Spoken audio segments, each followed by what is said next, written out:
లేకొస్తున్నాయన దాంట్లో దెబ్బలకి కాలువలు ఎక్కి పారి నీళ్లు ఇళ్ళులోకి రావడము, దోమలకి వాసనకి దానిలో పందుకోకూడదు అన్ని ఇళ్ళులే చొరబడుతున్నాయి. ఇళ్ళకి జ్వరాలు వస్తున్నాయి ఆ నీళ్ళ దెబ్బకి. ఎన్ని కాలువలు ఇక్కడే తిప్పినారంటే మెయిన్ కాలువలు తిప్పినట్టు అన్ని 10-15 బజార్ల నీళ్ళు ఇక్కడ తిప్పినారు. ఎక్కడ పోవాలి నీళ్ళని?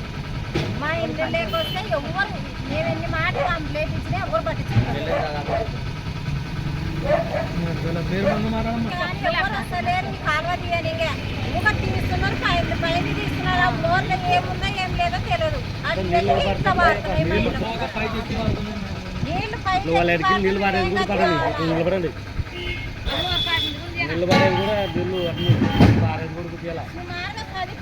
బజార్ల నీళ్ళు ఇక్కడ ఇడిచినారు. ఇదేమన్నా పెద్ద కాలువకి మేము ఎట్లా ఉండాలా? మాకు పెద్ద కాలువ ఇస్తామన్నందుకు వాళ్ళకి చెప్పుకున్నాం. ఈ పొద్దు అది ఇంత ఆడి వరకు వేసి మాకు కాలువ ఇడిచిపెట్టినారు. మాకు కాలువ లేదు. ఆ కాలువ కన్నే నిండిపోయింది. ఆ మోరు తీస్తోళ్ళు లేరు, కాలువ వేస్తోళ్ళు లేరు. నీళ్ళు లేక నీళ్ళు వస్తున్నాయి. పిల్లలు దోమలకే జ్వరాలు వచ్చి పడిపోయినారు. అక్కడ చూస్తాం ముందర పోనీయకుండా ఉన్నారు, ఇక్కడ చూస్తాం పైనుంచి పిడుస్తున్నారు. మేము ఇట్లే ఎన్నాళ్ళు ఉండాలి దీనిలో.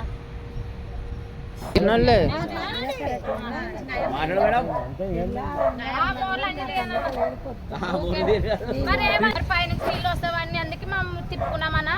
అసలు నీళ్ళే వస్తాయి, నీళ్ళు అన్ని ఇక్కడ వస్తున్నాయి, నీళ్ళే పోతున్నాయి. మాకు ఉన్నాయి చిన్న కొట్టాలు, ఆ కొట్టాల్లో కూడా నీళ్ళు వస్తే మేము ఎక్కడే బతుకుతాము. ఏమన్నంటే మీకు ఏం అధికారం ఉంది ఏముంది అని అడుగుతారు. మాకు పై ఏం అధికారం లేకుండా మా కాలంలోకి ఇడిచినారు కాబట్టి మాకు ఇడిచకూడదు. ఇడిచినా కూడా ఏదో ఒకటి పట్టించుకోవాలి. మాకు ఏం పట్టించుకోకుండా ఉండి మీరు దిక్కులేని పిల్లలు అక్కడ ఇడిచిపెట్టి మేము ఎక్కడ పోదాము? దిక్కులు వేసుకున్నాము, దిక్కులేక వేసుకున్నాము. ప్రతి ఒక్కరు రావడము మా మీద కొట్లాడికి రావడం మా మీద కొట్లాడడానికి రావడం. అధికారం లేనప్పుడు అక్కడ నుంచి మాకు ఎందుకు? పైనుంచి గవర్నమెంట్ వచ్చి మమ్మల్ని అడగాల, వీళ్ళందరూ వచ్చి మమ్మల్ని అడగకూడదు. అట్టని సరే వదులుకున్నాము. వాళ్ళకు కూడా నీళ్ళు రావాలి కదని వదిలినాము. మా దాంట్లోకి నీళ్ళు ఇచ్చినారు. మాకు నీళ్ళు ఏదో ఒకటి మాకు కొట్టాలకి చూపించాలా. మాకు కాలువ చేపిస్తారా? లేదంటే కాలువ నీళ్ళు ఇచ్చుకోకుండా ఉంటారా? మాకు కొట్టాలి నీళ్ళు ఒకటి చాలు. మాకు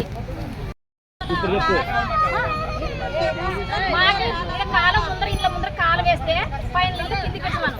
లేదంటారా మా నీళ్ళు మాకే వస్తాయి. అక్కడ మాత్రం మేమందరం బంద్ చేస్తాం. వాళ్ళ ఇష్టం ఎవరన్నా వస్తారో చెప్పండి. మా బీదోళ్ళు వేసుకున్నాం కాబట్టి మా మీదకి ఎవరు అధికారం రానికి అవసరం లేదు. అంతే తప్ప మేమేం నీళ్ళు అన్ని ఇడ్చుకొని మాకు నీళ్ళకి ఇడ్చుకోనంటే చిన్న చిన్న దోమలు వస్తున్నాయి, చిన్న చిన్న పురుగులు వస్తున్నాయి. మా చోవులు లేకపోతే మా మెట్ట బతకాల పిల్లలు. ఆ పిల్లలకి ఏం చెప్పేకి వస్తుంది? మాకు చోవులు లేవైనా ముక్కు లేవైనావని అన్నట్టు వస్తున్నాయి. మేము పెద్ద ఆసుపత్రి వేసి చూపించుకుంటే ముక్కులేక చోవులేక పురుగు పోయింది. మరి దానికి జవాబాదారు ఎవరు? ఆమె వేసుకుని ఆమె అధికారం మీద ఆమె వేసి ఇచ్చిపెట్టిపోయింది. ఆమెకు పట్టలు ఉండేవి అన్ని ఉండేవని వాళ్ళకి పట్టించుకుంది. మాకు ఓట్లు వేసినందుకే కదా మా వాళ్ళు గెలిచిన వాళ్ళు కూడా. మరి ఇప్పుడు మాకు పట్టించుకోవాలి కదా. ఏమన్నంటే ఏమన్నా ఉంటే చూపించండి మీకు చేస్తామంటారు. ఈ ఫ్లాట్ ఉన్న వాళ్ళు కాలువ కావాలంటే మాకు కాలువ అవసరం లేదని ఫ్లాట్ వాళ్ళు చెప్తున్నారు. మాకు కాలువ మాకే గది కావాలా, బాట కావాలా. బాట వద్దంటున్నారు. మరి మేము ఎక్కడ తుక్కని పోదాం? అందరూ దొబ్బితే ఇది మెయిన్ రాస్తా, ఇది మెయిన్ రాస్తా. అందరూ తిరిగే కావాలా. కాళ్ళు పోతాయి, లాయర్లు పోతాయి, కుక్కలు పోతాయి. రోడ్డు వద్దంటున్నారు కొంతమంది. మాకైతే రోడ్డు కావాలా, కాలు కావాలా, రోడ్డు కావాలా. మాకు ఇప్పుడు మీ ఫ్లాట్లో ఏం చేస్తారు? మాకు వద్దు, మా కళ్ళ కాలు వద్దు, మీ కళ్ళు ఇచ్చుకొని అంటారు. అంటే మా మంది అర్జీలు ఇచ్చి వచ్చినారమ్మా? ఎవరికన్నా అర్జీలు ఇచ్చినారా? ఎవరెవరికి అర్జీలు ఇచ్చినారమ్మా మీరు? పంచాయతీకి పైన అధికారులకు ఇచ్చినాము. కాలు కావాలా, మాకు బాట కావాలని ఇచ్చినాము. వాళ్ళు ఏం చెప్పినారమ్మా మీకు? వస్తామంటారు. కొంతమంది ఫ్లాట్లు ఉన్న వాళ్ళు మాకు వద్దు, కాలు వద్దు, రోడ్ వద్దు అంటారు.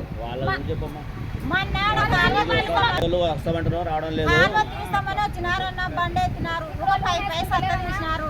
ఆ లోపలికి కన్యగా తేవి లేరు, అవతలకి నీళ్లు పోకుండా నిలబడిపోయినవి. కన్యగా తీస్తే సన్న పోతాయి నీళ్లు, అవి తీయకుండా అంత అడ్డం పడింది. దాంట్లో నీళ్లు ఇక్కడ వెనక్కి తిరుగుతున్నాయి. సరే అమ్మా. నీళ్ళ ముందరకు వస్తున్నాయి.